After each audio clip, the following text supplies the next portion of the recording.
Bonjour, Jean-Pierre Gélina, gestionnaire de portefeuille financière Banque Nationale.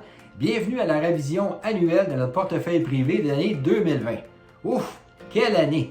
On se souviendra de 2020 comme étant une année toute sauf ordinaire. On se souvient que les marchés ont mal commencé. En fait, le printemps a été très difficile.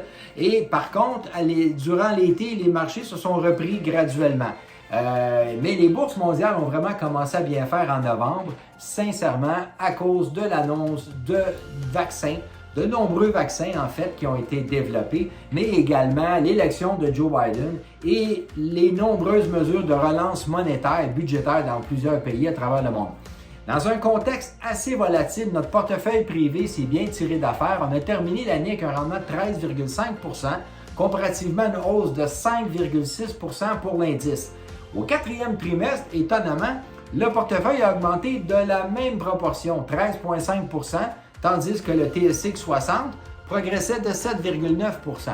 Donc, on peut dire que le rendement de l'année a été fait uniquement au dernier trimestre. Le portefeuille est en revenu au 30 septembre au niveau du début de l'année. Il faut souligner évidemment que durant l'année, plusieurs secteurs ont bien fait, mais c'est une année très bizarre. Les secteurs de la technologie, les ressources naturelles ont nettement mieux fait que l'énergie et l'immobilier. À preuve, si on regarde les titres qui ont bien fait, Apple a progressé de 78 %, WSP Global au niveau de l'infrastructure 36 %, Costco 26 % de hausse, Disney 24 %, Starbucks, Canadian Tire 20 %. Donc encore une fois, les titres américains ont très bien fait. Mais à l'opposé, dans la même année, Suncor au niveau de l'énergie a baissé de 50 % et TC Énergie de 25 %. Donc une année tout en contraste.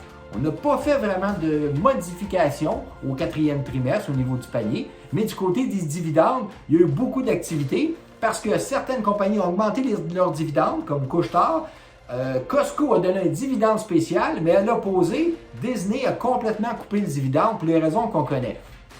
On est optimiste pour l'année 2021 avec les multiples vaccins, les statistiques qui laissent présager une reprise graduelle de l'économie, l'élection de Joe Biden, donc qui laisse croire à une accalmie politique, si on veut, et les politiques monétaires très accommodantes, politiques fiscales également aux États-Unis, dans tous les pays pour s'assurer que les économies mondiales ressortent de la récession.